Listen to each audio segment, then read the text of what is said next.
Yes, sir. It's only one guy who responded, and I'm asking everyone. I want Yes, sir. every Yes, sir. single one. Zephyr didn't say anything. Only three boys. There are how many? 12 sitting, and 3 responded so far. Yes, sir. Okay, good, better. Zion, Zain.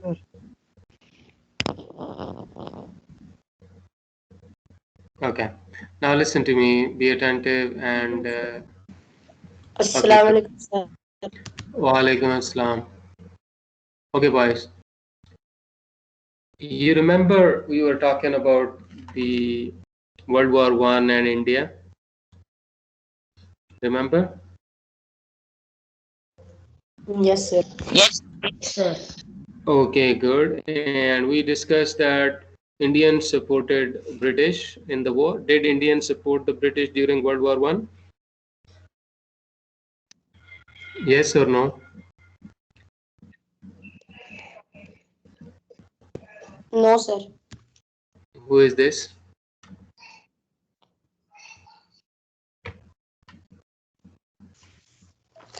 Sir, it is not told. Okay, follow. Did relations of Muslim League and Congress improve during World War One?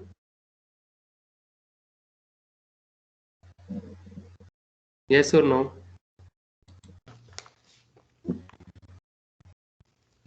Boys, I'm asking you a question. What do you think during World War One, the Congress and Muslim League relationship improve or not?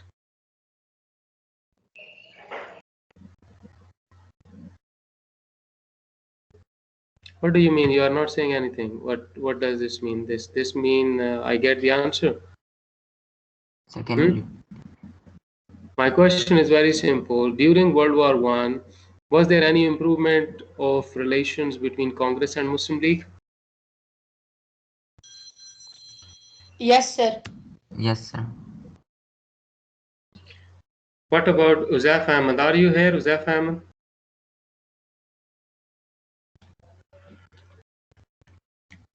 Uzaif Ahmed, are you there? Uzaif 80, not responding. Okay. Daniel, what do you think? Relation improved or not?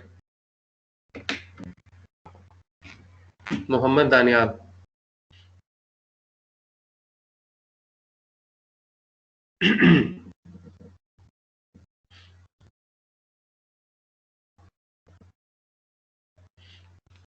Not responding.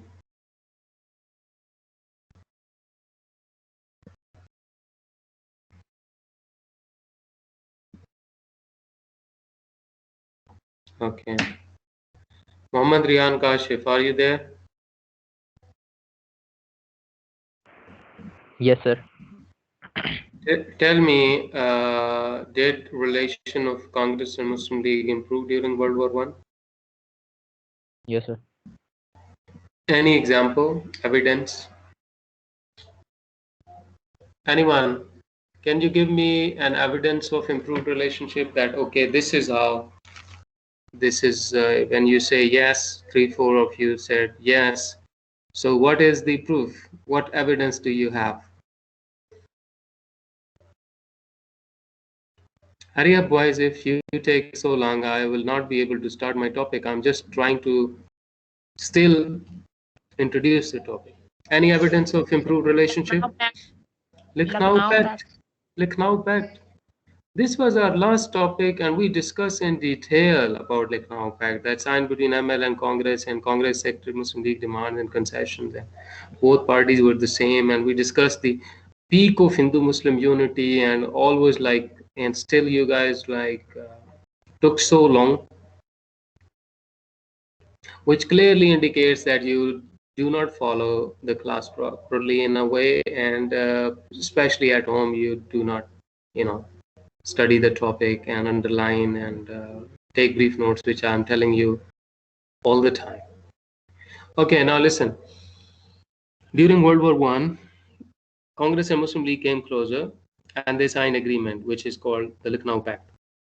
Whereas Indians supported the British, mostly Indians supported the British, and British showed their intention to, give Indian greater share in power. I mean, to take Indians in government, to increase their representation, and to let Indians have a share in power, like ruling India. Is it clear? Yes, sir. So at the end of the war, this new law was introduced by the British, and that is what we are going to discuss. This was called the Montague Chelmsford reforms. This was new law in India introduced by the British.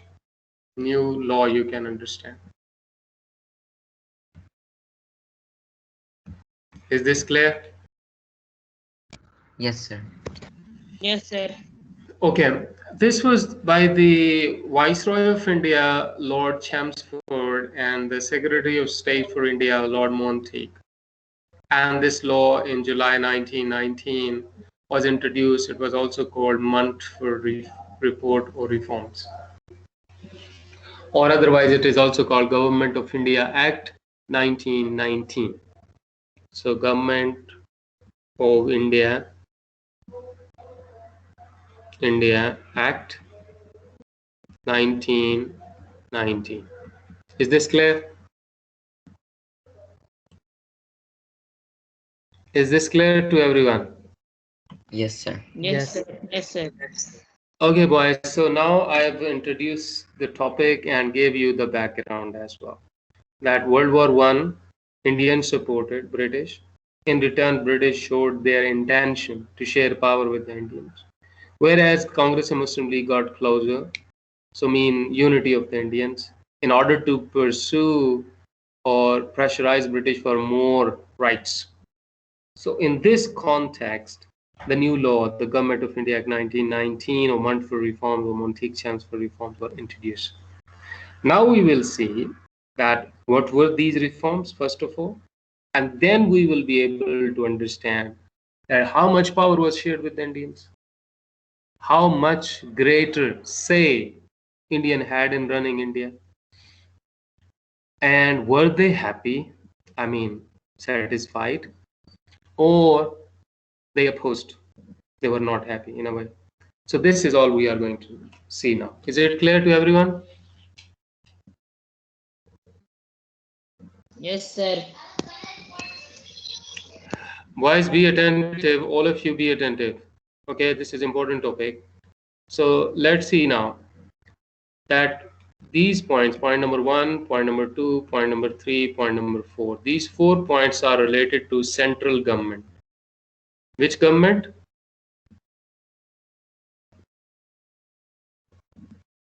Central government. Central government. Government.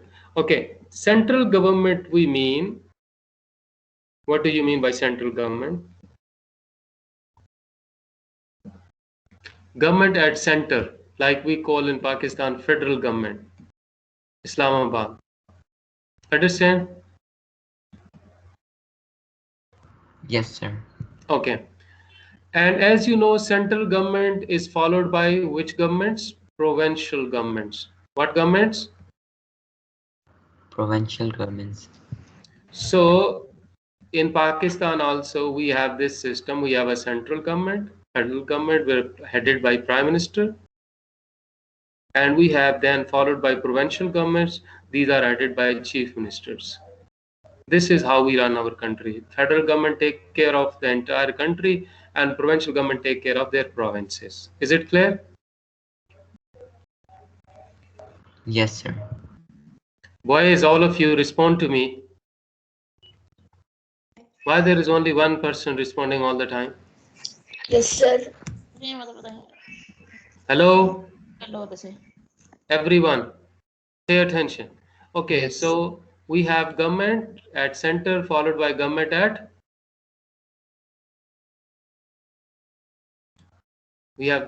center followed by government at Provincial. provincial level. So central government followed by provincial government. There is also further division of the government which we call local governments. We will discuss that later on. So right now central government or federal government we are going to discuss. Central government, what changes did British bring at central level? Central government. So they said that legislative council should be called now legislative assembly. So we are done with council assembly. It will have 145 members. 103 will be elected for a period of 3 years. Muslims will elect their representative by themselves, and so the Sikh. Now Muslim and Sikh got separate electorate. Sikh Muslim voters, Muslim representative, Sikh voters, Sikh representative.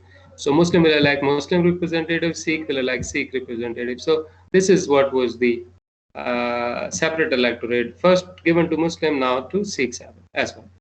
Muslim got 32 seats reserved for them. Now 32 seats were allocated, fixed for the Muslim in the central legislature.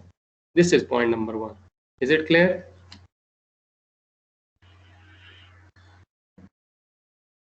Yes, sir. Okay, tell me, Yes, boys, sir. legislative council now was called what? Sir, can you repeat? Legislative council was now called, what name was given in 1919 reforms? Legislative Assembly. Legislative assemblies. I told you that, look, it's written the legislative council should now be known as the legislative assembly. Is it clear which was what to be called the legislative council now? Yes, sir. Yes, sir. Legislative Yes, sir. assembly. How many total members were on this council? 145. 100. 145. How many elected? 103. 103. So what do you think? Elected members were more than the official members? Official members. Official members were more or elected members? Elected. Which are elected members Official. are more. Elected, come on, elected 103 out of 145. So how many are left there? 42. Is 42 greater or 103? 103. Okay, for how many years these elected people were elected? 3 years. 3 years. Who else got separate electorate in this? Muslims.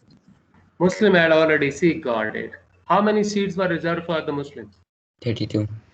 32. 32. This was your legislative central assembly, like we have national assembly.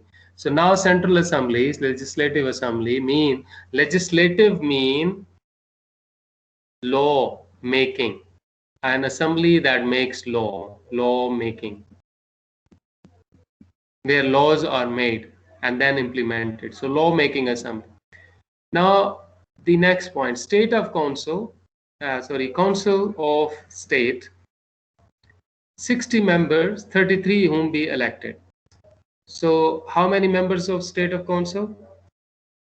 60. How many elected? 33. Boys, other boys, are you here? Following? Yes, All sir. of you? Yes, sir. Yes. Yes, sir. Okay, so answer then my questions. Okay, who were more, excuse me, on the council of state, there were 33 elected members and other official members. So what do you think? Who was in majority, elected members or official members? Elected members. Elected members. Okay, good. A new council was set up, and this was called Council of Princes. How many members were there? 108. This was allow princes to debate matters of importance, but it had no power. Some princes did not even bother to attend it. That was little more than a talking shop. So which new council was set up? A council of Princes. With how many members? 100. 108. Did they have real power? No.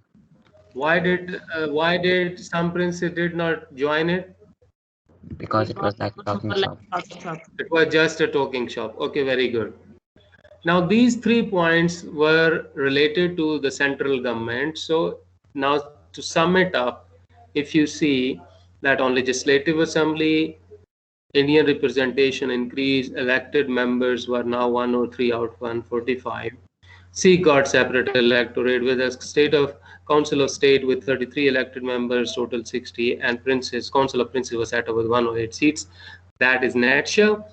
Now, the problem at center was the role in the central administration for the Indian was further restricted by the power of the viceroy, who could still pass any law he chose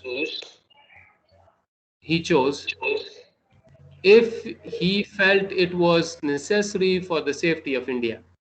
Also, the Executive Council was still made up of only nominated members, although 3 of these were to be Indians now. Now, this was the problem with the central government.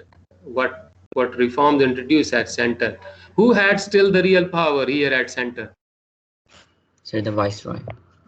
The viceroy. All of you, please. Who had the real power at center?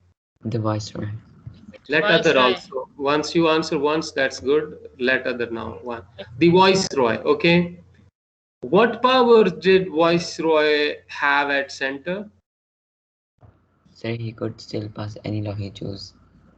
He could still pass any law without the support of the Legislative Assembly. Boys, are you there? Yes, sir. Why aren't you responding? Like, why aren't you responding? Hurry up, everyone. Okay.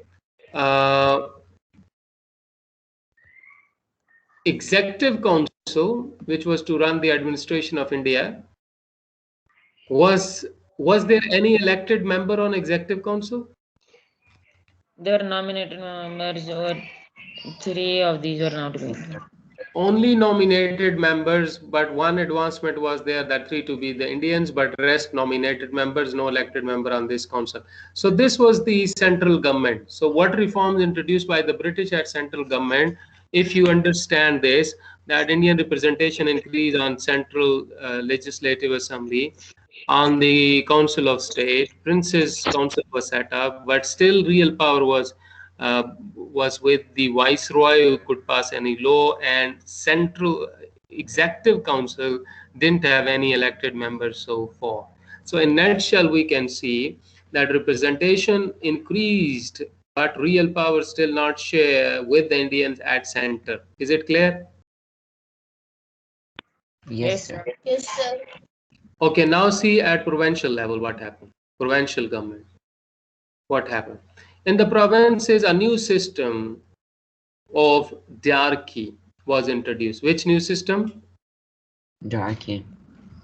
Other boys, which new system? Diarchy. Diarchy. Okay, look, Diarchy was introduced. Now, what was Diarchy? Under this system, area of responsibility, mean government, power, authority, responsibility, were divided into 2 lists. How many lists? 2 lists. 2. 2.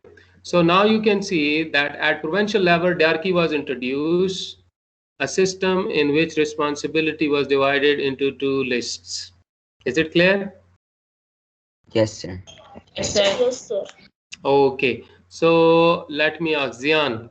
Can you hear me? Zayan. Zayan Kalim. Zayan, I'm writing now a name of these guys who are not responding. Zayan. Okay. Zain Ahmed, Yes, sir. tell me what's Diarchy. So Diarchy, it was the system under the areas of responsibility which were divided into 2 lists. Okay, very good, very good. System in which area of responsibility was divided into 2 lists. When did British introduce Diarchy in India? When was this introduced? Tell me. So Zain. 1990. 19? 19. 1919? Come on, be sure. 1919. Okay. Okay. Tell me at what level this was introduced, at center or provincial level? Sir, provincial. Okay, very good. Is this clear to everyone now? What's Diarchy? Yes, Yes. sir. Okay, Yes, good. Yes, sir. Now Yes, we sir. now we will see that how this power responsibility was divided into two lists. So this is list 1 and this is list 2. You can see this was called reserved subjects. Subjects mean areas, departments. This was called transferred subjects. Now reserved subjects, as mentioned, reserved, so kept by British. Who had the reserved subjects? The British. And transferred were given to the Indians. Mute your mic, please. Unmute when asked. Okay. Who had the reserved subjects? British. Who were given the transferred subjects? Indians. Mean responsibility now divided. These areas, justice, police, revenue, power resources, press, and publication, were kept by the British, mean that British were to take care of this, to look after, and they had the authority in these areas. Whereas local government, education, health, public works, and forest were given to the Indians. Mean Indians were made in charge of this. So Indian minister will take care of Indian. So this was a major step towards sharing power. Before, Indians were given, as we talk of central government, so still they were given more representation but not made in charge of certain departments and areas. But at provincial level, British almost shared half of the government with them and half of the areas they kept with them. Is this point clear? Yes, sir. yes, sir. Yes, sir. Okay, now answer my question. Who held reserved subjects? The British. British. British. Who were given the transfer subjects? Indians. Indians. What do you think? Which subjects are important, transferred or reserved? Reserved. Reserved. Reserved, because they are all about authority and power to control the society and run the government. Rest transferred subjects were mainly related to services, providing service. Education is a service, health is a service, public work, forest, etc. But still, this was a major, you can say, shift, like that British shared power with the Indians now, and they gave like exactly the list according to Diarchy, and half of the government was shared with the India. So this is considered like a step towards self-rule, basically. Self-rule mean rule of the Indians. So this here Indian now ruling. Now let's see, was there any issue with this one as well? Who can read these 2 points? Sir, can I read? Sir, Okay, can read point number 1 and point number 2, then the second one. Okay, Arya. Reserved subjects were controlled by the provincial governor and his executive council, which had been 2 and 4 members nominated by the governor. Transferred subjects were entrusted to ministers responsible to provincial legislative councils. As these councils were elected by the people, this looked as if there was a substantial Substantial. substantial degree of involvement by the local people, but it should not be forgotten that the ministers were chosen from the legislative council by the viceroy himself, so he had the real power. Indeed, under certain circumstances, the viceroy had the authority to dismiss the provincial legislative councils. Okay, now the problem here we see that reserved subjects were kept by provincial governor under his own control and his executive council. So this was exactly under the British control. The in charges minister of these transferred subjects were actually elected members by the legislative assembly, provincial assemblies. But the problem with this was also that these were chosen by the viceroy himself. So he could choose anyone, and then he could dismiss, authority to dismiss the provincial legislative assembly. So the real power at provincial level also existed with provincial governor and viceroy. Is it clear? Yes, sir. Yes, sir. So who had the real power The at provincial viceroy. level? The viceroy and the provincial governor. First.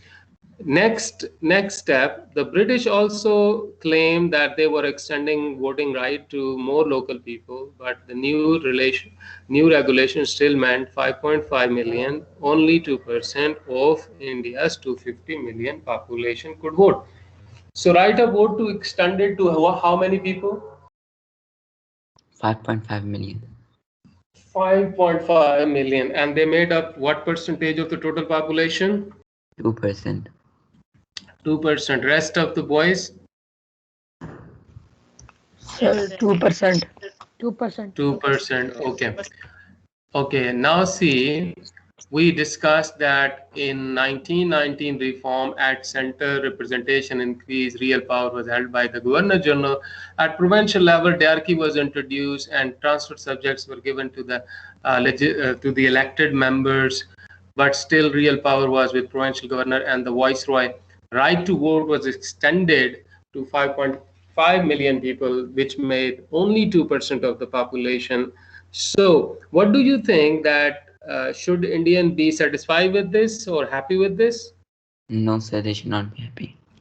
Reaction of the Indians. I'm saying Indians because why I'm saying Indians? Why I'm not saying Muslims and Hindus? Sir, because they were together at this moment.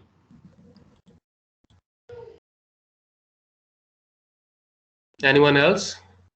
Because of Lucknow Pact, Hindu-Muslim unity, and they all were at the same now this level. So that is why I'm using the word the Indian, and in the book even it's written the reaction of the Indian people. So both ML and Congress or Muslim or Hindus oppose this. Is it clear? Yes, sir. Okay. Yes. And as you can see that at a special session of Congress in August 1918, they condemned the reforms and they told that these were inadequate, unsatisfactory, and disappointing. The British had reluctantly accepted separate electorate for the Muslims. Soon, non-Brahmin, Sikh, and Eurasians were called for concession too. So the point is that Muslim League and Congress both were not happy with these reforms and satisfied with this. They called them inadequate, unsatisfactory, and disappointing. And Congress also criticized separate electorate for Sikhs, which was further increased. And as Indians supported British to a great extent, they wanted greater concessions, which were not actually given in these reforms. So Indians were angered, and what happened as a result? That Gandhi came up with his non-cooperation movement.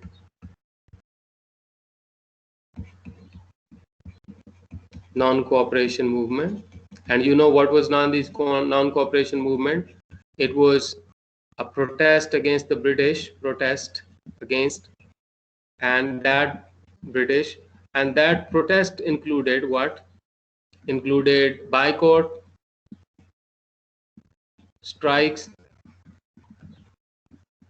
and boycott of offices, everything, strikes, and to boycott their goods, etc., and not to cooperate with the government. So this movement, non-cooperation movement, 1920, was started by Gandhi.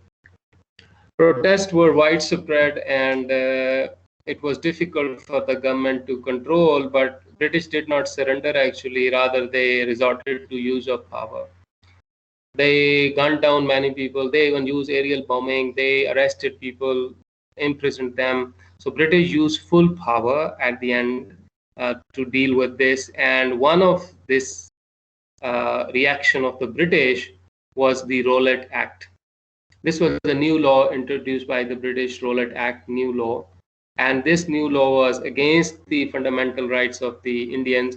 And this said that police could arrest anyone without warrant. Police could detain, mean keep someone in prison for any time. And provincial government could expel people or decide where to live. Now, these were against the rights of the Indians, like which were guaranteed before.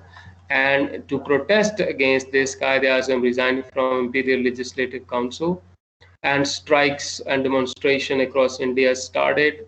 So this was the Indians were angered, were not happy with Parliamentary reform, this Montague Chelmsford reform (MCR), but they were further angered by Rowlatt Act, and in India there was full sort of opposition to the British was going on.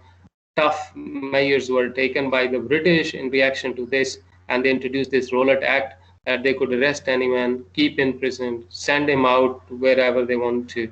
So it further angered Indians. So at this point, you can see that British and Indian were actually opposing each other, and there was a kind of serious unrest going on. Is it clear? Yes, sir. Okay, from here onward, Amritsar is the only thing left. We will talk about. This is very simple. Non-cooperation 1920. I told you Gandhi started non-cooperation movement. So the topic, we are done with this chapter. Only one thing, Amritsar massacre is left. So we will discuss this later. Last page and two are basically the introduction for the next chapter. We will talk about, and then we will do some revision for the assessment, upcoming assessment. In assessment, as you already see, that chapter 6 is coming and chapter 4 is coming, right? Chapter 5, which is languages, is not coming. We will do this later on somewhere in the class. So chapter 4 and 6 are coming. So that is all for today. See you in the next class. Take care. Allah Hafiz. Okay, sir. Sir. Allah Hafiz. Allah Hafiz, sir. Allah Hafiz. Allah Hafiz, everyone.